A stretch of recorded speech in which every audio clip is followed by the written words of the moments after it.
প্রধান উপদেষ্টার সঙ্গে বৈঠকে সন্তুষ্ট হতে পারেনি বিএনপি। ডিসেম্বর থেকে জুনের মধ্যে ভোট অনুষ্ঠানের আগের কথাই জানালো সরকার। ডিসেম্বরের মধ্যে নির্বাচন যদি না হয় রাজনৈতিক পরিস্থিতি আরো খারাপের দিকে যাবে। বিএনপি অত্যন্ত পজিটিভ এবং ইতিবাচক একটা রেসপন্স দেখিয়েছে। আমার কাছে ওনাদেরকে দেখে হ্যাপি লেগেছে। সফররত মার্কিন প্রতিনিধির সঙ্গে দলগুলোর বৈঠক। রমজানের আগে নির্বাচন চায় জামাত। মৌলিক সংস্কার ছাড়া ভোটে যাওয়া নিয়ে সংশয়ে এনসিপি। এই বছরের ডিসেম্বর অথবা আগামী বছরের জুনের মাধ্যমে ইলেকশন দেবেন, আর আমাদের ভিউ হচ্ছে যে এটা রমজানের আগেই শেষ হয়ে যাওয়া দরকার। পরিবর্তনের জন্য আমরা কাজ করছি এবং কোনো ধরনের পরিবর্তন ছাড়া নির্বাচনের দিকে গেলে সেই নির্বাচনটি গ্রহণযোগ্য হবে না।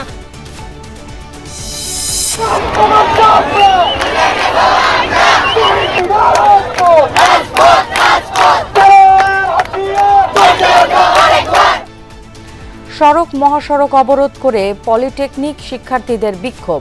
কর্মসূচিতে ঢাকা সহ কয়েক জেলায় জনদুর্ভোগ। খুবই ভোগান্তি হচ্ছে, রাস্তা আটকায় যে পোলাপানে কিছু হইলে এটা ঠিক না। জনগণের কষ্ট দিয়ে এই ধরনের আন্দোলন এটা থেকে আমাদের বেরিয়ে আসা উচিত।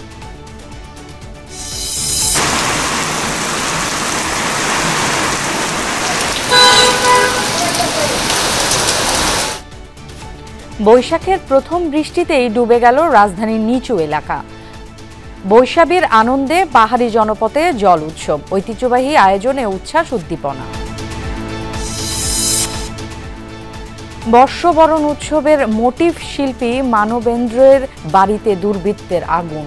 ছাই হয়েছে ভাস্কর্য সহ সব, নিরাপত্তাহীনতায় পরিবার। জমিজমার দ্বন্দ্ব, স্বামী স্ত্রীর কলহের অভিযোগও জমা পড়ছে ট্রাইব্যুনালে। তদন্ত ছাড়া কোনো ব্যবস্থা নেবে না প্রসিকিউশন। 50,000 কোটি টাকার বেশি বৈদেশিক দায় শোধ করেছে সরকার, জানালেন বাণিজ্য উপদেষ্টা। শুল্ক নিয়ে আলোচনায় যুক্তরাষ্ট্র যাবে প্রতিনিধি দল।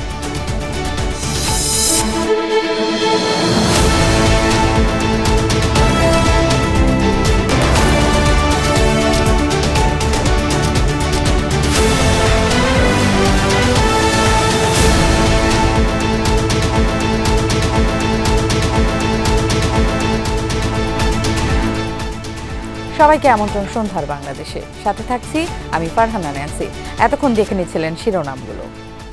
প্রধান উপদেষ্টার সঙ্গে বৈঠকের ফলাফল নিয়ে সন্তুষ্ট নয় বিএনপি।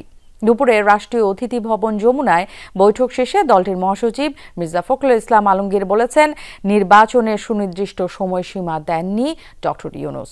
অন্যদিকে অন্তর্বর্তী সরকারের আইন উপদেষ্টা জানান, প্রয়োজনীয় সংস্কার ও বিচার শেষ করে আর ডিসেম্বর থেকে জুনের মধ্যে যত দ্রুত সম্ভব নির্বাচনের কথা বলেছেন প্রধান উপদেষ্টা। মির্জা ফখরুলের শঙ্কা, ডিসেম্বরে নির্বাচন না হলে দেশের পরিস্থিতি খারাপ হবে। তবে তেমন কোনো শঙ্কার কারণ দেখছেন না আসিফ নজরুল। প্রধান উপদেষ্টা ডক্টর মোহাম্মদ ইউনূসের সঙ্গে পূর্ব নির্ধারিত বৈঠকের জন্য বেলা 11টার পর থেকেই রাষ্ট্রীয় অতিথি ভবন যমুনায় একে একে আসতে শুরু করেন বিএনপি প্রতিনিধি দলের সদস্যরা। সোয়া 12টার দিকে আনুষ্ঠানিকভাবে শুরু হয় বৈঠক। বিএনপি মহাসচিব মির্জা ফখরুল ইসলাম আলমগীর নেতৃত্ব দেন 7 সদস্যের প্রতিনিধি দলের। অন্যদিকে অন্তর্বর্তী সরকারের 4 উপদেষ্টা ছিলেন প্রধান উপদেষ্টা ডক্টর মোহাম্মদ ইউনূসের সঙ্গে। জাতীয় নির্বাচনের সুনির্দিষ্ট রোডম্যাপ ঘোষণার দাবির পাশাপাশি দেশের বিদ্যমান পরিস্থিতিতে বিএনপির তরফ থেকে দ্রুত করণীয় বেশ কিছু বিষয়ে মতামত ও পরামর্শ দেওয়া হয় সরকারকে। প্রায় 2 ঘণ্টা স্থায়ী বৈঠক শেষে গণমাধ্যমের মুখোমুখি হন বিএনপি মহাসচিব ও অন্তর্বর্তী সরকারের আইন উপদেষ্টা। আমরা একেবারেই সন্তুষ্ট নই, আমরা পরিষ্কার করেই বলেছি যে আমরা December cut out time. Mirza Fakhrul বলেন, সুনির্দিষ্ট দিনক্ষণ না জানালেও ডিসেম্বর থেকে জুনের মধ্যে নির্বাচনের কথা বলেছেন প্রধান উপদেষ্টা, যদিও ডিসেম্বরেই নির্বাচন চায় বিএনপি। প্রধান উপদেষ্টা মহোদয় তিনি তার সুনির্দিষ্ট কোনো ডেডলাইন আমাদের দেননি। তিনি বলেছেন যে ডিসেম্বর থেকে জুনের মধ্যে তিনি নির্বাচন শেষ করতে চান। উনি এই কথা বলেননি যে ডিসেম্বরে হবে না, কিন্তু জুন পর্যন্ত নিয়েছেন। আমরা এই কথাটা পরিষ্কার করে বলেছি যে hour cut out time is December. একটু বেশি ক্ষমতা ভোগ করার জন্য বা এমনি অকারণে আমরা 1 মাস 2 মাস বেশি ক্ষমতা থাকলাম, মোটেও সেটা না। ডিসেম্বরের থেকে জুনের মধ্যে যত তাড়াতাড়ি সম্ভব। আমরা যদি কোনো বিচার না করে যাই, কোনো বিচার না করে আমরা যদি ইলেকশন দিই, আমরা মানুষের কাছে নিজের কাছে জবাব দেবো কীভাবে? ইলেকশনের ব্যাপারটা সংস্কার, বিচার এবং আমাদের সরকারের গৃহীত কিছু পদক্ষেপের উপর নির্ভর করে এই জন্যই ডিসেম্বর থেকে জুন টাইমলাইনটা বলা হয়। কিন্তু আমরা ক্যাটাগরিক্যালি বলেছি এটা কোনোভাবেই জুনের বেশি যাবে না। মির্জা ফখরুলের মতে ডিসেম্বরে নির্বাচন না হলে দেশ সংকটে পড়বে। ডিসেম্বরের মধ্যে নির্বাচন যদি না হয় তাহলে দেশে যে রাজনৈতিক পরিস্থিতি, অর্থনৈতিক পরিস্থিতি এবং সামাজিক পরিস্থিতি সেটা আরও খারাপের দিকে যাবে, সেটা তখন নিয়ন্ত্রণ করা বেশ কঠিন হবে। ওনারা এই সমস্ত আশঙ্কার কথা বলেছেন, আমরা আমাদের মতো বলেছি যে সমস্ত আশঙ্কার কোনো রকম কারণ নাই। এসব ব্যাপারে আমরা সচেতন আছি। শিডিউল ঘোষণা করার পর মোটামুটি 60 ডেজ দিলেই হয়। তো সেই হিসাবে যখন আমরা নির্বাচন করব তার অন্তত 2 মাস আগে আমাদেরকে রোডম্যাপটা ঘোষণা করতে হবে। কবে নির্বাচন তা নিয়ে অস্বস্তি থাকলেও বিএনপি এবং অন্তর্বর্তী সরকার সংস্কার ও গণহত্যার বিচারে আন্তরিক বলে জানায় দুপক্ষই। আমরা খুব স্পষ্ট করে বলেছি যে যে বিষয়গুলোতে ঐক্যমত্য হবে সব দলগুলোর, সমস্ত দলগুলোর, সেগুলো নিয়ে আমরা একটা চার্টার করতে রাজি আছি আপনারা, এবং তারপরে সেটার উপর ভিত্তি করে আমরা বাকি নির্বাচনের দিকে চলে যেতে পারি এবং বাকি সংস্কার যেগুলো আমরা একমত হব সেটা আমরা অবশ্যই আমাদের রাজনৈতিক দলগুলো যা নির্বাচিত হয়ে আসবেন তারা সেগুলোকে বাস্তবায়িত করার ব্যবস্থা নেবেন। ওনারা বলেছেন যে ফ্যাসিস্ট শেখ হাসিনার যে গণহত্যা ছিল সেই গণহত্যার বিচারে বিলম্ব হচ্ছে। আমরা ওনাদেরকে বলেছি যে এর আগের সরকারের সময় যখন বিচার হয়েছিল সেটার সাথে কম্পেয়ার করে দেখিয়েছি কোনো রকম বিলম্ব করা হচ্ছে না। ওনারা সবসময় সংস্কারপন্থী দল, আমরা এটা এগ্রি করেছি। অবশ্যই বিএনপি সবসময় সংস্কারের কথা বলেছে। ঐক্যমত্য কমিশনের যে প্রস্তাবাবলী আছে সেটা ক্ষেত্রে বিএনপি অত্যন্ত পজিটিভ এবং ইতিবাচক একটা রেসপন্স দেখিয়েছে। বৈঠকের খুঁটিনাটি নিয়ে দলের নীতি নির্ধারক ও সমন্বয় দলগুলোর সাথে আলোচনা করে বিএনপি পরবর্তী সিদ্ধান্ত নেবে বলে জানান মির্জা ফখরুল। আমার কাছে ওনাদেরকে দেখে হ্যাপি লেগেছে যখন আমাদের ডায়ালগটা শেষ হয়েছে। সাইফুদ্দিন রবিন, যমুনা নিউজ, ঢাকা। সংসদ নির্বাচন নিয়ে ঢাকায় সফররত মার্কিন প্রতিনিধির কাছে নিজেদের মতামত জানিয়েছে বিএনপি, জামাতে ইসলামী ও জাতীয় নাগরিক পার্টি। ঐক্যমতের পর সংস্কার কাজ 1 মাসে শেষ করে ডিসেম্বরের আগে নির্বাচন চায় বিএনপি। তবে জামাতের চাওয়া 1 মাস পিছিয়ে ভোট হোক 26 সালের শুরুতে, যদিও এসবে আপত্তি নাগরিক পার্টির। ন্যূনতম নয়, মৌলিক সংস্কার না হলে ভোট হলে বর্জনের হুঁশিয়ারি দিয়েছে দলটি। 3 দিনের সফরে ঢাকায় মার্কিন দক্ষিণ ও মধ্য এশীয় বিষয়ক উপসহকারী পররাষ্ট্রমন্ত্রী নিকোল চুলিক সহ একটি প্রতিনিধি দল সকালে ঢাকায় নেমে দুপুরে গুলশানে দেশটির ঢাকাস্থ ডেপুটি হেড অব মিশনের বাসায় রাজনৈতিক দলের সাথে বৈঠকে বসেন তারা। শুরুতে বৈঠকে যোগ দেন জামাতের আমিরের নেতৃত্বে 5 সদস্যের প্রতিনিধি দল, যেখানে জামাতের কাছে দলটির নারী, সংখ্যালঘু, অর্থনীতি ও পররাষ্ট্র নীতি সম্পর্কে জানতে চান মার্কিন ডেপুটি অ্যাসিস্ট্যান্ট সেক্রেটারি। আলোচনা হয় নির্বাচনের সময়সীমা নিয়ে। আমরা বলছি যে সরকারের প্রধান উপদেষ্টা বলেছেন যে তিনি এই বছরের ডিসেম্বর অথবা আগামী বছরের জুনের মধ্যে ইলেকশন দেবেন। আমরা তার কমিটমেন্টে তিনি ঠিক আছেন এটা দেখতে চাই। আর আমাদের ভিউ হচ্ছে যে এটা রমজানের আগেই শেষ হয়ে যাওয়া দরকার। ওই জুন পর্যন্ত অপেক্ষা করলে তখন বর্ষা, ঝড়, ঝাপটা, বিভিন্ন ধরনের প্রাকৃতিক দুর্যোগ আসবে, তখন আবার ইলেকশনটা অনিশ্চিত হয়ে যাওয়ার আশঙ্কা দেখা দিবে। এরপর বৈঠক হয় নাগরিক পার্টির সাথে। নাহিদ ইসলামের নেতৃত্বে 4 সদস্যের প্রতিনিধি দল বিচার, সংস্কার ও গণপরিষদ নির্বাচন নিয়ে তাদের অবস্থান তুলে ধরেন। অভিযোগ করেন ভোটের জন্য নিরপেক্ষ নয় মাঠ প্রশাসন। আমরা বলেছি যে আমরা এখানে কোনো ধরনের ন্যূনতম সংস্কার নয়, বরং মৌলিক সংস্কার, রাষ্ট্রের গুণগত পরিবর্তনের জন্য আমরা কাজ করছি এবং কোনো ধরনের পরিবর্তন ছাড়া নির্বাচনের দিকে গেলে সেই নির্বাচনটি গ্রহণযোগ্য হবে না। সবশেষ বৈঠক হয় মহাসচিব মির্জা ফখরুল ইসলাম আলমগীরের নেতৃত্বে বিএনপির 3 সদস্যের প্রতিনিধি দলের সাথে, যেখানে গুরুত্ব পায় ট্রাম্প প্রশাসনের শুল্ক নীতি ও রোহিঙ্গা সংকট নিয়ে। আলোচনা হয় সংস্কার ও নির্বাচন ইস্যুতেও। ওখানে যে বিষয়গুলোকে যে সংস্কারগুলো ঐক্যমত হবে সেটা তো আমরা 15-20 দিন 1 মাসের মধ্যে করে ফেলতে পারি। এরপরে যে সনদের কথা বলছে, যদি ঐক্যমত হয় সনদে, যেখানে সেই সনদ সিগনেচার করা, এটা সই করার কোনো সময়ের ব্যাপার না। সুতরাং সব কিছু তখন তো নির্বাচন নিয়ে রোডম্যাপ না দেওয়ার কোনো কারণ তো নাই। সফররত প্রতিনিধি দল বৃহস্পতিবার পররাষ্ট্র উপদেষ্টা তৌহিদ হোসেন, জাতীয় নিরাপত্তা উপদেষ্টা খলিলুর রহমান সহ সরকারের জ্যেষ্ঠ প্রতিনিধিদের সঙ্গে বৈঠক করবেন। অলক হাসান, যমুনা নিউজ, ঢাকা। ডিসেম্বরে নির্বাচন ধরে নিয়ে কর্মপরিকল্পনা সাজাচ্ছে ইসি। জুলাইয়ের মধ্যে ঘোষণা করবে জাতীয় সংসদ নির্বাচনের রোডম্যাপ, আর আগস্ট থেকে সেপ্টেম্বরের মধ্যে রাজনৈতিক দল সহ অংশীজনের সাথে ইসির সংলাপ হবে, এমন তথ্য জানিয়েছেন নির্বাচন কমিশনার আনোয়ারুল ইসলাম সরকার। দুপুরে নির্বাচন কমিশন ভবনে সাংবাদিকদের সাথে মতবিনিময়কালে তিনি বলেন, তফসিল ঘোষণার আগে রাজনৈতিক দল সহ অংশীজনদের সাথে বসবে কমিশন। আরও জানান, তফসিল ঘোষণার আগে যাদের বয়স 18 হবে তাদের ভোটার তালিকায় আনতে কাজ করছে কমিশন। রাজনৈতিক দল নিবন্ধনের সময়সীমা বৃদ্ধির বিষয়ে এখনও ভাবছে না ইসি। বিদ্যমান আইনের ছাপার ভুল সংশোধন হলে 3 মাসের মধ্যে সীমানা নির্ধারণের কাজ শেষ হবে বলেও জানান আনোয়ারুল ইসলাম। আজকে থেকে 3 মাস পরে ধরেন যে এর মধ্যে আমরা মোটামুটি ভাবে আমাদের ওয়ার্ক প্ল্যানের যে প্রি ওয়ার্ক যেটি সেটি হয়ে যাবে এবং আশা রাখি আমরা কি বলে যে মুদ্রিত যে কর্মপরিকল্পনা যেটি সাধারণত নির্বাচনের আগে নির্বাচন কমিশন পাবলিশ করে সেটি জুন জুলাইয়ের দিকে আমরা হয়তো বা আশা করি যে আপনারা প্রিন্টেড কপি পেয়ে যাবেন। 6 দফা দাবি আদায়ে রাজধানী সহ সারা দেশে বিভিন্ন সড়ক, মহাসড়ক ও রেলপথ অবরোধ করে বিক্ষোভ করেছে পলিটেকনিকের শিক্ষার্থীরা। কোথাও অবরোধ চলে 6 ঘন্টা, কোথাও বা 8 ঘন্টা। আন্দোলনকারীরা বলেন, নিজেদের শিক্ষা জীবনের ভবিষ্যৎ নিশ্চিতেই এই অবরোধ। দাবি আদায় না হলে কালও সারা দেশে কর্মসূচি দেওয়া হবে বলে জানিয়েছে পলিটেকনিকের শিক্ষার্থীরা। পূর্ব ঘোষণা ছাড়াই কর্মদিবসের সকালে 6 দফা দাবি আদায়ের লক্ষ্যে তেজগাঁওয়ের 7 রাস্তা এলাকা অবরোধ করেন পলিটেকনিকের শিক্ষার্থীরা। ক্রাফট ইনস্ট্রাক্টর থেকে জুনিয়র ইনস্ট্রাক্টর পদে পদোন্নতি বাতিল সহ মোট 6 দফা দাবি দ্রুত বাস্তবায়নের দাবি জানায় তারা। অবরোধের কারণে বন্ধ হয়ে যায় কারণ বাজার থেকে মহাখালী, মহাখালী থেকে মগবাজার এবং তেজগাঁও থেকে কারণ বাজারগামী সড়কে যান চলাচল। যাদের আমরা মামা ডাকতাম তারা এখন আমাদের টিচার হয়ে গেছে, তারা এখন আমাদের ক্লাস নেয়, তারা আমাদের কি শেখাবে? দশম গ্রেড আছে, ওরা এসেছি না, তারা কি মানে আমাদের পড়ানোর যোগ্য নাকি সেটা আপনি বলেন? এত হাজার হাজার স্টুডেন্ট প্রতি বছর বের হয়, সেখানে আমাদের একটা সরকারি ইউনিভার্সিটি, আর আমাদের এখানে ডিপ্লোমাকে ভাবে কি খ্যাত বা অন্য কিছু ভাবে। আমাদের ফ্যামিলি ধরেন বলে কি তুমি ডিপ্লোমা যাচ্ছ কেন, ডিপ্লোমায় গেলে তুমি কি করবা? এখন একটা মাদ্রাসা শিক্ষা বোর্ড এবং কারিগরি শিক্ষা বোর্ড করে রাখছে, এখন একজন মাদ্রাসার টিচার এসে যদি কারিগরি সেক্টর পরিচালনা করতে চায়, এটা কখনো সম্ভব? বিকেলে শুরু হয় মুষলধারে বৃষ্টি। সড়ক অবরোধে রেখে এ সময় জলকেলিতে মেতে ওঠেন আন্দোলনকারীরা।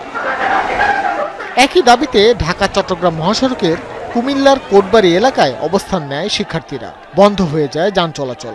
নিরাপত্তা বাহিনীর বারবার অনুরোধের পরেও সরে না যাওয়ায় ফাঁকা গুলি ছুড়ে তাদের ছত্রভঙ্গ করা হয়।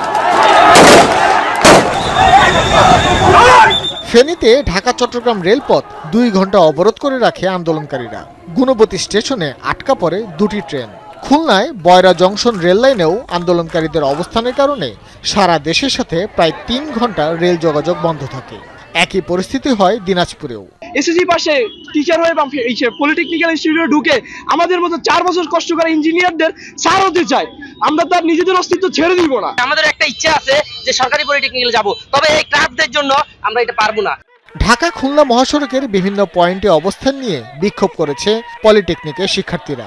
গাছের গুঁড়ি ফেলে বন্ধ করে দেয়া হয় যান চলাচল।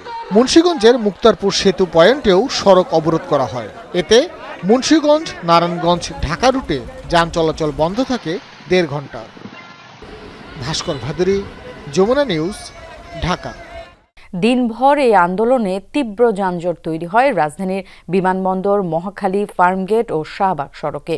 এর প্রভাবে সারা রাজধানী জুড়ে ভোগান্তিতে পড়ে সাধারণ মানুষ। বিমানবন্দর ও মহাখালী পার হতে 3 ঘন্টারও বেশি সময় লাগে। চালক ও যাত্রীরা বলছেন, সড়ক বন্ধ করে দাবি আদায় কোনোভাবেই যৌক্তিক হতে পারে না। পূর্ব ঘোষণা বা কর্মসূচি ছাড়াই রাজধানীর ব্যস্ততম সড়ক অবরোধ। তেজগাঁও 7 রাস্তা মোড়ে অবস্থান নিয়ে 6 দফা দাবি জানাতে থাকে ঢাকা পলিটেকনিক ইনস্টিটিউটের শিক্ষার্থীরা। মুহূর্তেই স্থবির হয়ে পড়ে মূল সড়ক আর অলিগলি। দিনভর শিক্ষার্থীদের এই অবরোধে নাকাল রাজধানীবাসী। মহাখালী, ফার্মগেট, বাংলা মোটর ও শাহবাগ সড়ক যেদিকে যাওয়া যায় তীব্র যানজটের মুখে পড়তে হয়েছে যাত্রীদের। গুরুত্বপূর্ণ কাজ আর রোগী ও স্বজনদের আটকে থাকতে হয় ঘন্টার পর ঘন্টা। অনেক কষ্টে এই পর্যন্ত আসলাম, এখানেও প্রায় আপনার 40 মিনিট হয়ে গেছে। উত্তরা থেকে আমি বাংলা মোটর আসছি, অনেক জ্যাম ঠেলে আসছি। এখানে অলমোস্ট 1 ঘন্টা 40 মিনিট আমি বসে আছি, তো এটা তো মানে আমার দিনের সারাদিন নষ্ট হচ্ছে। কর্মব্যস্ত অনেকেই হেঁটেই গন্তব্যের উদ্দেশ্যে রওনা হন। আমি মহাখালী থেকে হেঁটে আসতেছি। হ্যাঁ, পুরো রাস্তায় তো আপনার টোটালি বন্ধ। রাস্তা তো ভালো না, তো যানজট। কারণ এটা 2 ঘন্টা লেগেছে এই জায়গায় কামারবাড়ি থেকে। এই যে রাস্তায় নাই মানে এমন আসানাসি করে আঙ্গুর সহ্য না। নগরবাসীর যানজটের এই দুর্ভোগ সড়ক ছাপিয়ে পৌঁছে যায় এলিভেটেড এক্সপ্রেসওয়েতে। মোহাম্মদপুর থেকে আসছে, আমাদেরকে নামাই দিছে প্রায় 2-2.5 মাইল রোদের মধ্যে। আমার পক্ষে হাঁটা আমি একসময় পারতাম, এখন তো আমি পারি না। রাস্তা আটকায় যে পোলাপানে কিছু হইলে এটা ঠিক না। আজকে যে ভোগান্তি হয়েছে প্রায় 2 ঘন্টার ভোগান্তি পাইছি, 2.5 ঘন্টা ভোগান্তি হয়েছে। কাকাল টাকাল আমরা বাদ দিয়ে অন্য রাস্তা দিয়ে যাচ্ছি, প্রচুর জ্যাম। সড়ক বন্ধ বা নাগরিকদের জিম্মি করে বিক্ষোভ আন্দোলন যুক্তিসঙ্গত নয় বলছে নগরবাসী। জনগণকে কষ্ট দিয়ে এই ধরনের আন্দোলন এটা থেকে আমাদের বেরিয়ে আসা উচিত। শামীম রেজা, যমুনা নিউজ, ঢাকা। বৈশাখের শুরুতে ঢাকায় ভারী বৃষ্টিতে স্বস্তি এলেও বিভিন্ন সড়কে জলাবদ্ধতায় ভোগান্তিতে পড়েছেন পথচারীরা। বিকেলে শুরু হওয়া বৃষ্টিতে তলিয়ে যায় বিভিন্ন সড়ক। পানি জমে যাওয়ায় সবচেয়ে বেশি ভোগান্তিতে পড়ে পথচারীরা। ময়লা পানি মারিয়ে ঘরে ফিরতে হচ্ছে তাদের। পথচারীদের পাশাপাশি ছোট ছোট যানবাহনের ইঞ্জিনে পানি ঢুকে যাওয়ায় বিপাকে পড়েন চালকরা। তবে এমন বৃষ্টিতে সড়কে পানি জমে যাওয়ায় প্রশ্ন উঠেছে ড্রেনেজ ব্যবস্থা নিয়ে। ভুক্তভোগীরা বলছেন, এখনই এমন জলাবদ্ধতা হলে বর্ষায় আরও ভোগান্তি বাড়বে। এর আগে সকাল থেকে তীব্র গরম ছিল রাজধানী জুড়ে। আবহাওয়া অফিস জানায়, আগামী রোববার পর্যন্ত সারা দেশেই বৃষ্টি হতে পারে। এরপরে আবার বাড়তে পারে গরমের তীব্রতা।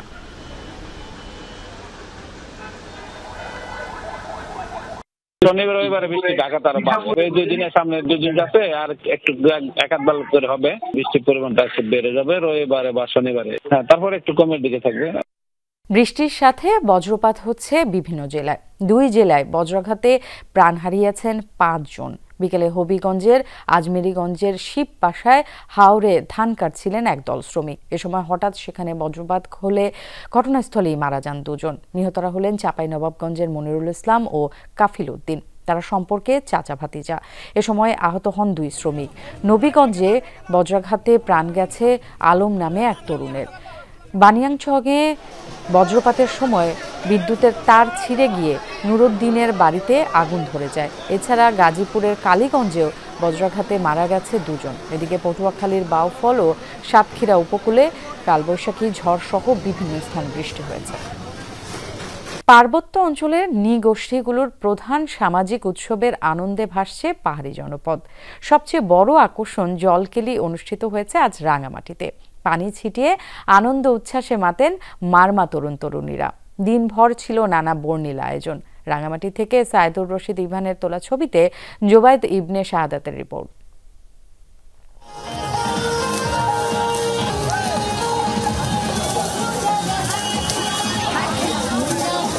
মারমা জনগোষ্ঠীর বৃহৎ উৎসব সাংগ্রাইয়ের মূল আকর্ষণ এই জলকেলি। একে অপরকে পানি ছিটিয়ে নিজেদের পরিশুদ্ধ করে নতুন বছরকে বরণ করে নেন তারা।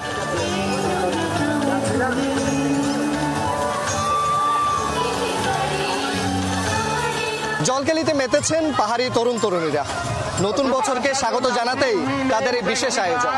তাদের বিশ্বাস, একে অপরের গায়ে পানি ছেটানোর মাধ্যমে তারা মুছে ফেলছেন অতীতের সব গ্লানি, ক্লান্তি, ক্লেশ। রাঙ্গামাটির বাঙ্গালখালিয়া স্কুল মাঠে আয়োজিত সাংগ্রাই জল উৎসবে যোগ দিতে সকাল থেকে আসতে থাকেন পাহাড়িরা। নিজস্ব সংস্কৃতিকে ধারণ করতে সাজেন ঐতিহ্যবাহী পোশাকে।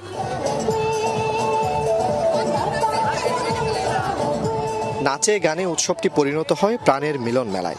অহিংসা, বিদ্বেষ ও অসাম্প্রদায়িক বাংলাদেশ গড়ার প্রত্যয় সবার কণ্ঠে। এই একটা বছর জন্য আমরা অপেক্ষা করি। এখানে হচ্ছে আপনার শুধু মারমা জাতি না, এখানে হচ্ছে সকল জাতির মানুষ এখানে অনেক আনন্দ করে। এখানে অনেক এনজয় হচ্ছে, মানে সকাল থেকে অনেক মানুষ দূর দূরান্ত থেকে আসতেছে। সাংগ্রাই উৎসবে পাহাড়িদের পাশাপাশি যোগ দেন বাঙালিরা। বর্ণিল আয়োজনে মুগ্ধ তারাও। আমি শুধু চট্টগ্রাম থেকে এসেছি, আমার আসলে এখানে এসে খুব ভালো লাগছে। তো এটাকে সামনাসামনি উপভোগ করতে পারে আমার খুবই ভালো লাগছে, আর ওনাদের সাথে কথাবার্তা বলার পরে আরো বেশি উপভোগ করতেছি। প্রায় 100 বছরের বেশি সময় ধরে পাহাড়ে অনুষ্ঠিত হয়ে আসছে এই সাংগ্রাই উৎসব। এবারের আয়োজক মারমা সংস্কৃতি সংস্থা। পুরাতন বছরের গ্লানি মুছে দিয়ে নতুন বছরকে আলিঙ্গন করে এবং কি বলবো এই স্বাগত জানিয়ে এই সাংগ্রাই আমরা উদযাপন করি। বিকেলেও চলে নাচ, গান সহ মনোজ্ঞ সাংস্কৃতিক অনুষ্ঠান। জোবায়েত ইবনে শাহাদাত, যমুনা নিউজ, রাঙ্গামাটি। পহেলা বৈশাখে বর্ষবরণ আনন্দ শোভাযাত্রায় মোটিভ নির্মাণকারী শিল্পী মানবেন্দ্র ঘোষের মানিকগঞ্জের বাড়িতে আগুন দিয়েছে দুর্বৃত্তরা। মঙ্গলবার রাতে সদর উপজেলার গড়পাড়া এলাকার বাড়িতে আগুন দেয় কে বা কারা। পুড়ে ছাই হয়েছে সব। 2004 সাল থেকে চারুকলার একজন ছাত্র হিসেবে মোটিভ নির্মাণে অংশ নেন মানবেন্দ্র। বরাবরের মতো এবারও দায়িত্ব পান বাঘের একটি মোটিভ তৈরির। কিন্তু ফ্যাসিবাদের মোটিভ নির্মাণের অভিযোগ তুলে কয়েকদিন ধরেই সামাজিক যোগাযোগ মাধ্যমে তাকে হুমকি দেওয়া হচ্ছিল।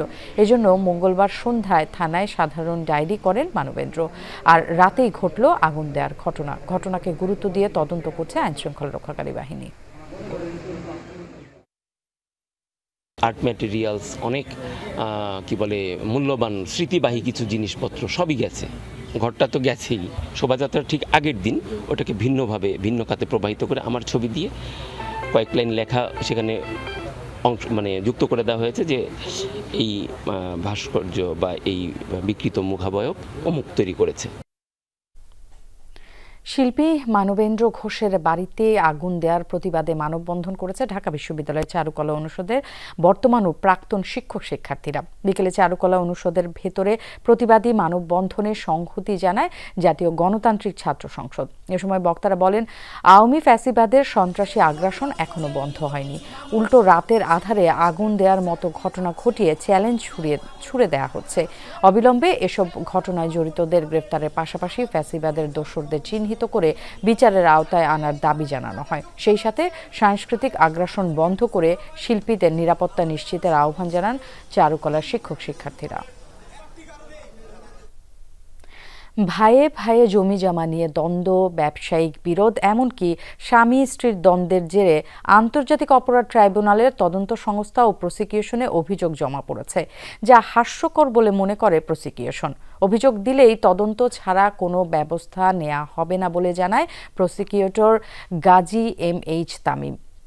এদিন জুলাই আগস্টের 3টি মামলার শুনানি হয় বিশেষ ট্রাইব্যুনালে। জুলাই আগস্টের হত্যাযজ্ঞের বিচারে আন্তর্জাতিক অপরাধ ট্রাইব্যুনালের যাত্রা শুরুর পর এখন পর্যন্ত প্রায় 350 অভিযোগ জমা পড়েছে প্রসিকিউশন ও তদন্ত সংস্থায়।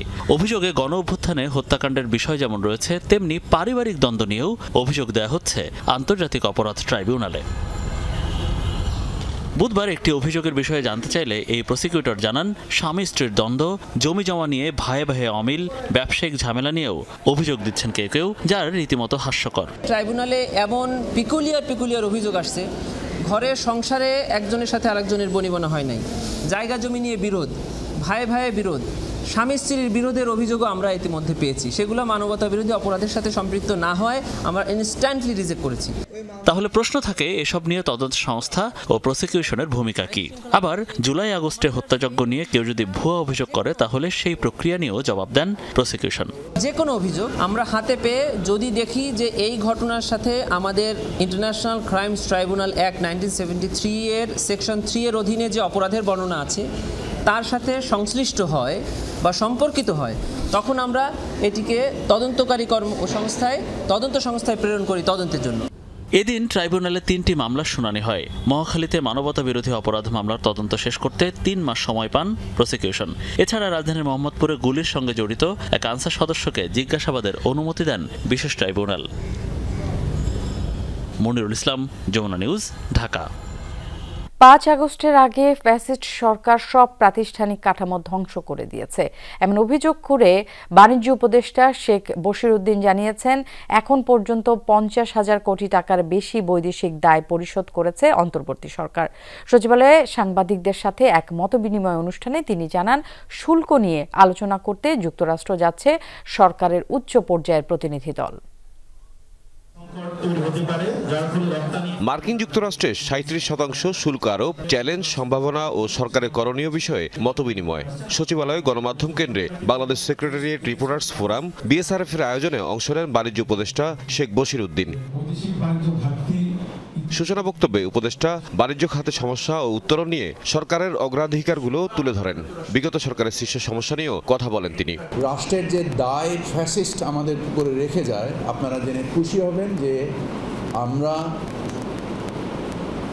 প্রায় 50,000 কোটি টাকার উপরে রাষ্ট্রীয় দায় অলরেডি আমাদের বৈদেশিক দায় আমরা পরিশোধ করেছি। অর্থনৈতিক যে অবস্থান, এটার যে একটা সমন্বিত রূপ হচ্ছে আমাদের মূল্যস্ফীতি, এবং আপনারা দেখেছেন যে আমাদের ক্রমান্বয়ে মূল্যস্ফীতি নামছে। মার্কিন সরকার একপেশে শুল্ক আরোপ করেছে মন্তব্য করে বাণিজ্য উপদেষ্টা জানান, এ নিয়ে আলোচনা করতে সরকারের উচ্চ পর্যায়ের প্রতিনিধি দল যুক্তরাষ্ট্রে যাচ্ছে। বাণিজ্য ঘাটতি নিরসনেও আছে পরিকল্পনা। প্রধান উপদেষ্টা হাই রিপ্রেজেন্টেটিভ লুৎফর সিদ্দিকী সাহেব এবং আমাদের বাণিজ্য মন্ত্রণালয়ের সচিব, ওনারা আগামী সপ্তাহে যুক্তরাষ্ট্রে যাচ্ছেন এবং ইউএসটিআর বলে যে বিভাগটা রয়েছে যুক্তরাষ্ট্র সরকারের, তাদের সাথে সংযুক্ত হবেন এবং তাদের সাথে আলোচনা করে আমরা আরও নির্দিষ্টকৃত পদক্ষেপগুলো চিহ্নিত করব। মতবিনিময়ে সাংবাদিকদের প্রশ্নের খোলামেলা জবাব দেন বাণিজ্য উপদেষ্টা। ট্রান্সশিপমেন্ট বাতিল প্রসঙ্গে তিনি বলেন, হঠাৎ করে ভারতের পক্ষ থেকে এই সুবিধা বাতিলের পর সরকার দেশটির চেয়েও কম খরচে কার্গো পরিবহনের ব্যবস্থা করেছে। ঠিক যেভাবে আমরা বাজারকে বৈচিত্র্যময় করা এবং বাজারকে সরবরাহ কেন্দ্রে সরবরাহভিত্তিক ব্যবস্থার উন্নতির মাধ্যমে বাজারের মূল্য একটা স্টেবিলিটি আনার চেষ্টা করেছি, একই কাজ আমরা বিমানের কার্গোর ক্ষেত্রেও করব এবং আশা করি আমাদের এই 2,000 কোটি টাকার খরচ আর 2,000 কোটি টাকা থাকবে না, এটা 0 টাকা থেকে মাইনাস টাকায় আনার চেষ্টা করছি। আগামী 2 মাসের মধ্যে বড় ধান উঠলে চালের বাজারে স্বস্তি আসবে বলেও আশা বাণিজ্য উপদেষ্টার। চালের বাজারে আমরা আশা করি যে একটা স্বস্তি আসবে। তৌহিদ মিথুন, যমুনা নিউজ, ঢাকা। বিডিআর হত্যাকাণ্ডে তদন্ত প্রতিবেদন আগামী জুনের মধ্যে চূড়ান্ত করা হবে বলে আশাবাদ জানিয়েছেন এ সংক্রান্ত তদন্ত কমিশন। বিকেলে রাষ্ট্রীয় অতিথি ভবন যমুনায় প্রধান উপদেষ্টার সাথে সাক্ষাৎ করে তদন্ত কমিশনের সদস্যরা তাকে তদন্তের অগ্রগতি সম্পর্কে অবহিত করেন। এ সময় প্রধান উপদেষ্টা বলেন, বিডিআর হত্যাকাণ্ডের রহস্য উদ্ঘাটন করতেই হবে। কমিশন প্রধান অবসরপ্রাপ্ত মেজর জেনারেল আলম ফজলুর রহমান প্রধান উপদেষ্টাকে জানান, তদন্তের জন্য যোগাযোগ করা প্রয়োজন এমন 23 জন বিদেশে অবস্থান করছেন। এদের মধ্যে 8 জনের সাক্ষাৎকার নেওয়া হয়েছে। কমিশনের সদস্য অবসরপ্রাপ্ত মেজর জেনারেল জাহাঙ্গীর কবির তালুকদার বলেন, এমন জঘন্য হত্যাকাণ্ডের ঘটনায় একজন কর্মকর্তা কর্মচারীকেও সরানো হয়নি, দায়ী করা হয়নি কাউকে। এটা গোয়েন্দা সংস্থা, সামরিক বাহিনী এবং রাজনৈতিক ব্যর্থতা। তদন্ত কমিশনকে সর্বোচ্চ সহযোগিতা করার কথা জানান প্রধান উপদেষ্টা। বলেন, নৃশংসভাবে নিজেদের অফিসারদেরকেই মেরেছিল তারা। মসৃণভাবে ঘটনা হয় এই হত্যাকাণ্ড। দুর্নীতি মামলা আসামি ব্রিটিশ এমপি টিউলিপ সিদ্দিক দেশে ফেরাতে আদালতের নির্দেশনা মেনে আন্তর্জাতিক সংস্থাগুলোর সহযোগিতা চাইবে দুদক। সংস্থাটির মহাপরিচালক জানিয়েছেন, শুধু আদালতে উপস্থিত হয়ে প্লট জালিয়াতির বিষয়ে তার বক্তব্য দেওয়ার সুযোগ রয়েছে। এদিন জমির অতিরিক্ত মূল্য দেখিয়ে 800 কোটি টাকা আত্মসাতের অভিযোগ বেক্সিমকো গ্রুপের চেয়ারম্যান সালমান এফ রহমান সহ 30 জনের বিরুদ্ধে মামলা করেছে দুদক। জন্ম তো লন্ডনে, তারপর আমি ছিলাম ব্রুনাইতে কয়েক বছর, সিঙ্গাপুরেও ছিলাম। লন্ডনে বসবাস করলেও খালা সাবেক প্রধানমন্ত্রী শেখ হাসিনা ও রাষ্ট্রীয় ক্ষমতাকে ব্যবহার করে অনিয়ম দুর্নীতির অভিযোগ ব্রিটিশ এমপি টিউলিপ সিদ্দিকির বিরুদ্ধে। আমার খালা তো অনেক রান্না করতে পছন্দ করেন, তারপর আমরা ব্যাডমিন্টন খেলি একসাথে। আওয়ামী লীগ ক্ষমতায় থাকাকালে 2000 সালে গুলশানে সরকারি লিজকৃত জমি প্লট অনুমোদনের ব্যবস্থা করেন টিউলিপ, বিনিময়ে ভাগিয়ে নেন একটি ফ্ল্যাট। একইভাবে 2022 সালে পূর্বাঞ্চলে মা রেহেনা ছাড়াও ভাই বোনের নামে 10 কাঠা করে রাজুকের প্লট বরাদ্দ পেতে প্রভাব খাটান টিউলিপ। এসব অভিযোগে দুদক সম্প্রতি আদালতে চার্জশিট দাখিল করলে তার বিরুদ্ধে গ্রেপ্তারি পরোয়ানা জারি হয়। সেখানে আগামী 27 এপ্রিল আদালতে হাজির হওয়ার দিন নির্ধারিত রয়েছে। দুদক মহাপরিচালক বলছেন, দুর্নীতির বিষয়ে তার বক্তব্য আদালতে সশরীরে উপস্থিত হয়ে দিতে হবে। আত্মপক্ষ সমর্থনের সুযোগ নেয়ার বিষয়টা একান্তই তার। এটা তিনি বিজ্ঞ আদালতে এসে সেই সুযোগটা নিতে পারেন। আদালতে হাজির না হলে তাকে ফেরাতে কি ইন্টারপোলের সহযোগিতা নেবে দুদক? এমন প্রশ্নে সংস্থার মহাপরিচালক জানান, আদালতের নির্দেশনা মোতাবেক আন্তর্জাতিক সংস্থার সহযোগিতায় টিউলিপকে ফেরানোর উদ্যোগ নেবে দুর্নীতি দমন কমিশন। গ্রেপ্তারি পরোয়ানা তামিলের জন্য নির্ধারিত তারিখ রয়েছে, সেই তারিখে যদি তারা অনুপস্থিত থাকেন বা কেউ যদি হাজির না হন, তাহলে বিজ্ঞ আদালত আইন অনুযায়ী পরবর্তী ব্যবস্থা গ্রহণ করবে। এদিকে মঙ্গলবার মার্কিন পররাষ্ট্র দপ্তরের ব্রিফিংয়ে উঠে আসে টিউলিপের গ্রেপ্তারি পরোয়ানা ইস্যু। মুখপাত্র টমি ব্রুস বলেন, বাংলাদেশের অভ্যন্তরীণ বিষয়ে হস্তক্ষেপ না করে স্থানীয় কর্তৃপক্ষের সঙ্গে যোগাযোগ রাখছে যুক্তরাষ্ট্র। Of a UK MP, Tulip Sadiq, this from the Bangladeshi courts have issued that arrest. এছাড়া 87 কোটি টাকার জমি 1000 কোটি টাকা দেখিয়ে বন্ডের মাধ্যমে গ্রাহকের কাছ থেকে তুলে নেওয়ার অভিযোগে বেক্সিমকো গ্রুপের চেয়ারম্যান সালমান এফ রহমান, তার ছেলে সায়ান রহমান সহ মোট 30 জনের বিরুদ্ধে মামলা করেছে দুদক। 200 কোটি টাকার এফডিআর করে বাকি 800 কোটি টাকা উত্তোলনপূর্বক বেক্সিমকো গ্রুপে, যেটা এটার সাথে সম্পর্কিত ছিল না, বেক্সিমকো গ্রুপের বিভিন্ন প্রতিষ্ঠানে এই টাকা স্থানান্তর করে এই টাকা আত্মসাৎ করা হয়েছে। রাজীব আহমেদ, যমুনা নিউজ, ঢাকা। সম্পদের তথ্য গোপনের অভিযোগে দুদকের মামলায় স্বাস্থ্য অধিদপ্তরের আলোচিত সাবেক গাড়ি চালক আব্দুল মালেকের 5 বছর এবং তার স্ত্রী নার্গিস বেগমকে 3 বছরের কারাদণ্ড দিয়েছেন আদালত। দুপুরে বিশেষ জজ আদালত 6-এর বিচারক এই রায় দেন।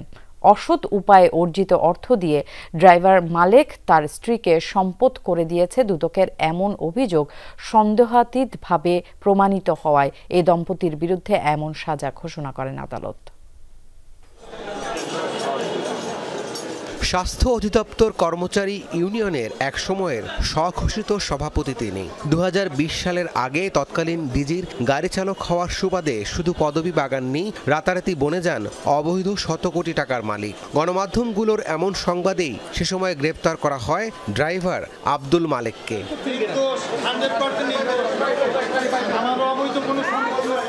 সম্পদের তথ্য গোপনের অভিযোগে দুদকের দায়ের করা মামলায় আলোচিত এই গাড়ি চালককে 5 বছর এবং তার স্ত্রী নার্গিস বেগমকে 3 বছরের কারাদণ্ড দেন আদালত। বুধবার বিশেষ জজ আদালত 6-এর বিচারক মোহাম্মদ জাকারিয়া হোসেন এ রায় দেন।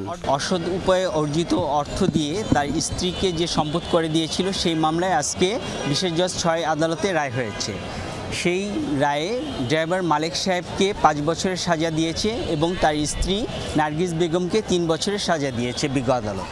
এর আগে গত 23 মার্চ অবৈধ সম্পদ অর্জনের দায়ে মালেককে 13 বছরের সশ্রম কারাদণ্ড দিয়েছিল একই আদালত। এছাড়া 2021 সালে অস্ত্র আইনের মামলায় মালেককে 2টি ধারায় 30 বছরের কারাদণ্ড দেওয়া হয়। তার অভিযোগটা ছিল যে ড্রাইভার মালেক সাহেব তার যে অবৈধ অর্থ দিয়ে তার স্ত্রীকে যে সম্পদ করে দিয়েছে, সেই ব্যাপারটাই বিচার্য বিষয় ছিল।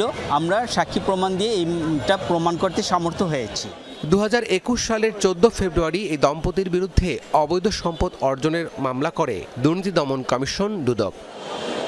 রাব্বি সিদ্দিকী, যমুনা নিউজ, ঢাকা। কংগ্রেস নেতা সোনিয়া গান্ধী এবং রাহুল গান্ধীর বিরুদ্ধে চার্জশিট দাখিলকে কেন্দ্র করে বিক্ষোভে উত্তাল ভারত। আলোচিত ন্যাশনাল হেরাল্ড মামলায় এই সিনিয়র 2 নেতার বিরুদ্ধে অভিযোগপত্র দেয় কেন্দ্রীয় গোয়েন্দা সংস্থা ইডি। বুধবার চার্জশিট গ্রহণ করে আদালত। তারই প্রতিক্রিয়ায় দেশ জুড়ে বিভিন্ন স্থানে বিক্ষোভ করে কংগ্রেসের নেতাকর্মীরা। এ সময় দফায় দফায় পুলিশের সাথে সংঘর্ষ হয় বিক্ষোভকারীদের। আটক করা হয় কংগ্রেসের বহু সমর্থককে। কংগ্রেস নেতা রাহুল গান্ধী এবং সোনিয়া গান্ধীর বিরুদ্ধে ষড়যন্ত্র করছে মোদী প্রশাসন, এমন অভিযোগ তুলে বুধবার সকাল থেকে বিক্ষোভে নামেন কংগ্রেসের নেতাকর্মীরা। দিল্লির প্রধান প্রধান সড়কে বিক্ষোভ এবং অবস্থান কর্মসূচি পালন করা হয়। একই চিত্র দেখা যায় বিহার, তেলেঙ্গানা, গুজরাট, কর্ণাটক সহ প্রায় প্রতিটি রাজ্যেই। এ সময় নিরাপত্তা বাহিনীর সাথে দফায় দফায় সংঘর্ষে জড়ান কংগ্রেসের নেতাকর্মীরা। আটক করা হয় বহু সমর্থককে। এর আগে আলোচিত ন্যাশনাল হেরাল্ড মামলায় কংগ্রেস নেতা সোনিয়া ও রাহুল গান্ধীর বিরুদ্ধে অভিযোগপত্র দাখিল করে কেন্দ্রীয় গোয়েন্দা সংস্থা ইডি। গেল 9 এপ্রিল এই চার্জশিট দাখিল করা হয়। মঙ্গলবার তা গ্রহণ করে বিশেষ আদালত। তারই প্রতিক্রিয়ায় আন্দোলন কর্মসূচি কংগ্রেসের। কোম্পানি অধ্যাদেশের অধীনে এই মামলা করা হয়। এটা মিথ্যা চার্জশিট। আমরা যতক্ষণ পারবো এই মিথ্যা মামলার বিরুদ্ধে লড়াই চালিয়ে যাব। इसमें গেল ৮-৯ বছর ধরে বিজেপিও তো তাদের সাংগঠনিক কাঠামো বিস্তার করেছে। তারা এই অর্থ কোথায় পেয়েছে? এক সংগঠনের অর্থ নিয়ে আরেক সংগঠন পরিচালনা তো দোষের কিছু না। জওহরলাল নেহরু প্রতিষ্ঠা করেন ন্যাশনাল হেরাল্ড পত্রিকা। 2008 সালে ওই ইংরেজি দৈনিকের প্রকাশনা বন্ধ হয়ে যায়। বিজেপি নেতা সুব্রামানিয়াম স্বামী ন্যাশনাল হেরাল্ডের আর্থিক দুর্নীতির অভিযোগ এনে মামলা করেন 2012 সালে। অভিযোগে বলা হয় গান্ধী পরিবার কংগ্রেস দলের তহবিল ব্যবহার করে পত্রিকাটির মালিক এজেল সংস্থার কোটি কোটি রুপি সম্পদ দখল করেছে। কম্প্রোমাইজ ক্যান্ডিডেট नहीं होगा। মীর মুশফিকা হাসান, যমুনা নিউজ। এই ছিল আজকে সন্ধ্যার বাংলাদেশের আয়োজনে।